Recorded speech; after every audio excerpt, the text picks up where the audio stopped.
And the House Oversight Committee Chairman James Comer is demanding that the National Archives turn over unredacted emails, which involve then Vice President Joe Biden, Hunter Biden, Ukraine, and Burisma. The committee is also asking for access to a case record titled Email Messages to and or from Vice President Biden and Hunter Biden.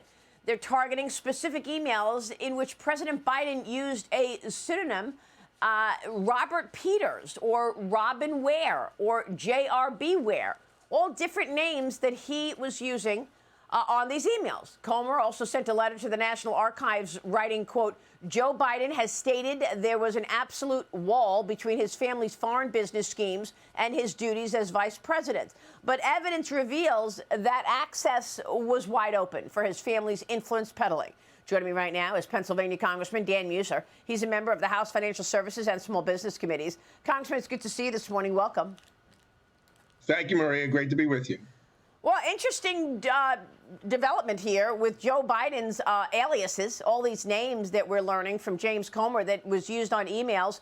What can you tell us about this? Well, what I know is that anything with Joe Biden, anything with the big guy, when there's other aliases such as Robert Peter, Robin Ware, we know it's not Robin Hood because they're keeping all the loot for the Biden family. You know, they're indicating that that is Vice President Biden at the time, and so therefore those records should be made available, and they're linked to any even weak investigation would show that's a direct link to the big guy, i.e., Joe Biden. Do you have any sense? Yeah, I mean, do you have any sense of whether or not the Oversight Committee is going to now see a dearth of evidence because of this new special counsel? I mean, you've got David Weiss running things now, the special counsel in the Hunter Biden investigation. Is that going to stop the flow of information to the House Oversight Committee, do you think? Because they could just say, oh, this is an active investigation. Yeah. David Weiss is in charge. We can't send anything to Congress anymore. Yeah. You know, Weiss took 5 years and got nowhere and set up the so-called sweetheart deal that he let the statute of limitations end.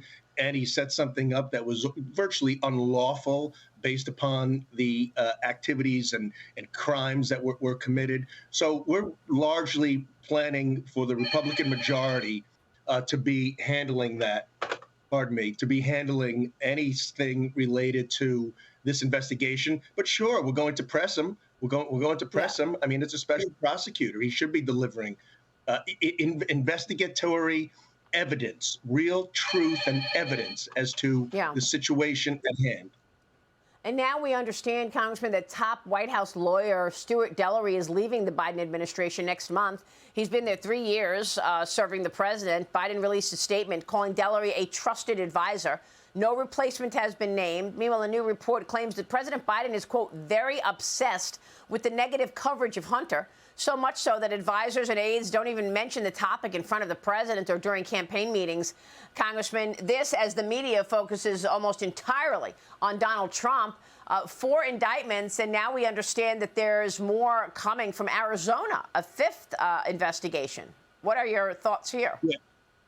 You know, it's outrageous. And Maria, you know, I'm spending a lot of time at county fairs and talking to hundreds of people, and people tend to use the word of disgusted, literally disgusted. When you compare the offenses made, which are clear, by the Biden family, millions and millions of dollars, dealing with China, dealing with the darkest corners of the world, and then indicting Donald Trump for questioning an election, for documents that, as president, he was the only one that actually had the right to pull such documents. It's simply outrageous. People are outraged, and you know, so we just got to continue to get to the bottom of it, understand the differences in this, and provide the evidence. You know, in Pennsylvania, somebody said to me, "Hey, we got endless mountains. They got endless mountains of evidence. What are you going to do with it?" And look, there's a lot of issues facing our country, so many issues, and we really, thanks to Bidenomics and the Biden policy, but this is, we've got to know whether or not our president was involved, is compromised, and took payoffs, instigated bribes, and committed extortion. And there's a lot of evidence that points in that direction. Well, we want to see, look, we all want to see the evidence. President Trump was supposed to release it in a conference, a press conference on Monday, but he's canceled it. His lawyers are saying that's not going to do you any good. You've got to fight this in court, not in the public domain. But the legal team is now requesting that his January 6th trial be pushed off until 2026, April of 2026. You know that Special Counsel Jack Smith wants the trial to be a quote-unquote speedy trial. He wants it to start January 2nd of next year. But we're looking at the 4 indictments against President Trump as Arizona Attorney General Chris Mays announced he's investigating Trump over the 2020 election. This happening just days after Governor Katie Hobbs told reporters that the state should press charges against the former president. Congressman, we don't know where this investigation in Arizona is going, but you mentioned a whole host of other issues. You're on Financial Services, the committee there. What are you expecting when you all come back in September? Is the priority going to be an impeachment inquiry for President Biden, or is it going to be keeping the government open, given the fact that the government runs out of money on September 30th? I think there will be an impeachment inquiry. But because of the large amount of evidence that it exists, I also think that the timing on this is highly suspect. And what do they think? The American people are stupid with these with the timing on this. Every time there's another a bit of evidence that comes out, there's another indictment. There's a supremacy clause. The Supreme Court is not about allowing investigations to interfere with elections.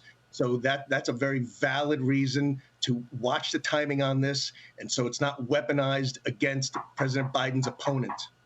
Yeah. Well, yeah, we noticed that as well. Congressman, it's good to see you as always. Somebody keeps calling you quite early in the morning this morning. Dan Muser, thanks very much.